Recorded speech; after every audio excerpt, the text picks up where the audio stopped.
Seductress, schemer, poisoner. Lucrezia Borgia was a famous beauty, notorious for the suspicious deaths and political intrigue that swirled around her and her family. The Borgias' legacy, however, is not one to be desired. They earned a reputation for being evil, violent, and politically corrupt. This is the scandalous life of Lucrezia Borgia.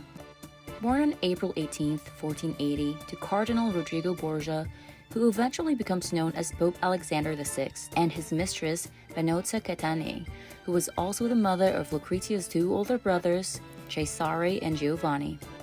The task of raising Lucrezia, however, was given to Rodrigo's cousin, the widow Adriana de Milla.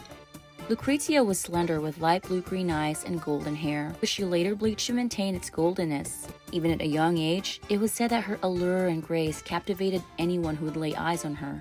A courtier once went into raptures over her long golden hair, brilliant white teeth, and admirably proportioned bust. And as Lucrezia would learn that beauty could be a double-edged sword from an early age, Lucrezia's beauty and charm captivated many, making her a sought-after match in the strategic alliances of her family. At 9 years old, while living in a palace in Rome, Lucrezia was educated at the convent of St. Sistis on Via Appia, alongside her father's brand-new mistress, Giulia Farnese. As though that situation was not uncomfortable enough for Lucrezia, it was said that people often made a point of comparing Giulia and Lucrezia's looks and awarding the title of Miss Renaissance to Giulia. Young Lucrezia was no more than 11 when she was first affected by the political ambitions of her father and her older brother Cesare. Her father annulled a marriage contract between Lucrezia and the Lord of Valdaura, a Spanish nobleman. Instead, he gave Lucrezia to Giovanni Sforza, Lord of Pesaro, a man said to have a fierce temper. Just like Lucrezia, the groom himself was born out of wedlock, a son of Costanzo I Sforza. And just like Lucrezia, Giovanni's low birth was offset by his powerful connections, and the couple wed on June 12, 1493. Despite their status similarities, it was definitely not a match, as Lucrezia's husband was 14 years older than his child bride. So it comes to no surprise that the 13-year-old Lucrezia found very little in common with her 27-year-old first husband, and after just 4 years of mutual unhappiness, the Borgias' need for an alliance with the Sforza family expired, and the married couple found themselves on opposite sides of a major conflict. Not even a teen, and Lucrezia was already making a name for herself as Italy's troublemaker. She and her sister-in-law, Sansia, would reportedly laugh throughout the church services. She was also fluent in Spanish and French, as well as a handful of other languages, which at the time was incredibly controversial, as the church believed that such an education would turn demure ladies into impious rebels. By the time Lucrezia was 17, Alexander and Cesare were looking to align themselves with Spain and Naples against France and the Sforza family. Sensing he was losing favor with the Borgia family, Giovanni fled for his life. Soon, Lucrezia's marriage was annulled and Giovanni was humiliated. How, you may ask? When Giovanni asked to keep Lucrezia's dowry, the Borgias agreed on the condition that he signs a contract stating that their marriage was never consummated due to his impotence.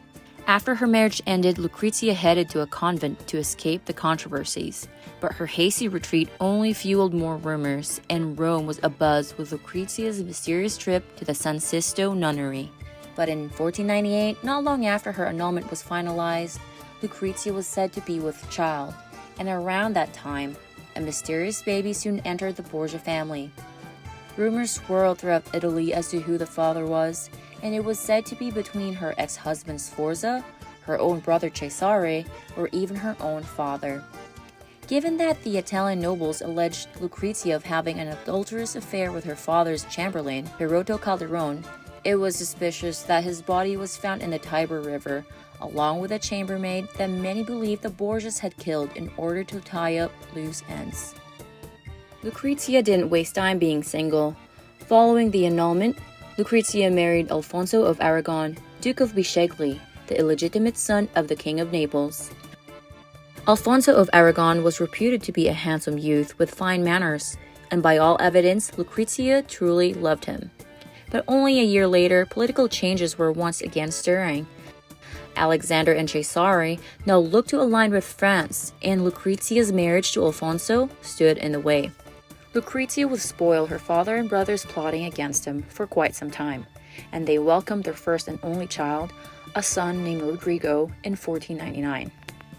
Tragically, this happiness was short-lived as Alfonso was assassinated in 1500, and Lucrezia found herself a widow at the young age of 20. The Borgia ambitions often led to controversial actions, further fueling the rumors and scandals surrounding her name. Accusations of poisonings and immoral behavior plagued the Borgia family, and Lucrezia's reputation suffered greatly as a result. When word got out about Alfonso's brutal fate, the gossip and drama behind his demise spread like wildfire. The Roman people claimed Cesare had killed Alfonso because he was insanely jealous that he got to marry his sister, and that Lucrezia even ordered it. In reality, with Alfonso's violent end, Lucrezia was devastated by grief, and she called herself the most unhappy princess of Salerno. But Pope Alexander VI got so tired of her mourning and wasting away without a politically advantageous marriage. Barely 2 years after her second ex-husband passed, Lucrezia's father and brother made her marry yet another man, Alfonso d'Este, the future Duke of Ferrara, which makes him husband number 3 for Lucrezia at just 21 years old. Understandably, Alfonso's father was reluctant to marry his son to a Borgia, but that's nothing a few threats and bribery from the Pope can't fix. Despite the messy beginnings, Lucrezia seemed to really love her third husband. But in order to marry him, Lucrezia had to declare herself to be a virgin. She had to give up custody of her beloved toddler Rodrigo in 1502. While this union seemed to be a happier one, neither partner were faithful. It was also said that Alfonso was not the sort of man that Lucrezia would be attracted to, and was most certainly the opposite of her previous husband. So she often spent most of her days immersed in poetry and art, where she caught the attention of different men, where a particular one turned into a love affair. One of her greatest admirers was the poet Pietro Bembo. As Duchess of Ferrara, Lucrezia heavily patronized Bembo's work, and their letters to each other have been interpreted to be quite romantic. The poet Lord Byron himself described them as the prettiest love letters in the world. She also enjoyed an extramarital affair with her own brother-in-law, Francesco Gonzaga, Marquis of Mantua, all because her sister-in-law Isabella coldly snubbed Lucrezia's attempts to befriend her. Naturally, Lucrezia responded with the betrayal. She even named one of her children Francesco, suggesting that her actual husband maybe wasn't the baby's real father. But Lucrezia did more than have affairs. In addition to funding the arts, Lucrezia also had an entrepreneurial streak. As Duchess of Ferrara, she invested her cash in marshes so the lands could be drained and converted into farmlands. She also reinvested the wealth back into convents and hospitals, which earned the goodwill of the common folk. Even when the Borgia family's power declined after Pope Alexander's last breath in 1503, Lucrezia's prominent court helped her hold onto her authority. Then in 1505, her brother Cesare was kidnapped and sent to prison, only to escape the next year and die in battle. With her father and brother gone, so did their political plans. Finally, some stability appeared in Lucrezia's life. When Ercole died in 1505, she and Alfonso became the reigning Duke and Duchess of Ferrara. In 1512, Lucrezia withdrew from the public life, possibly from the news that Rodrigo, her son by Alfonso of Aragon, had died from a fatal illness. Lucrezia was the last Borgia standing. She then began to spend more time in her apartments or in nearby convents and turned to religion. In 1519, Lucrezia gave birth to her final child. It was claimed that it was either a stillbirth or that the baby Isabella was born prematurely and died just mere hours later. After the brutal labor, Lucrezia steadily grew weak, and only 10 days later, on June 24, 1519, where people saw the Duke weeping at the demise of his sweet companion. She passed on. She was just 39 years old.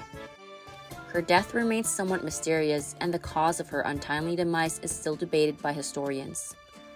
Over the centuries, Lucrezia Borgia has been portrayed in various literacy and artistic works, further contributing to her complex legacy. Whether seen as a scheming and ruthless woman or a victim of circumstance, Lucrezia's life is a fascinating tale of power, politics, and the intricate dynamics of Renaissance Italy. Her story continues to captivate historians and enthusiasts alike, and she remains a symbol of both the allure and perils of life in the Italian Renaissance court. If you'd like to hear more stories about historical figures, make sure you hit the subscribe button.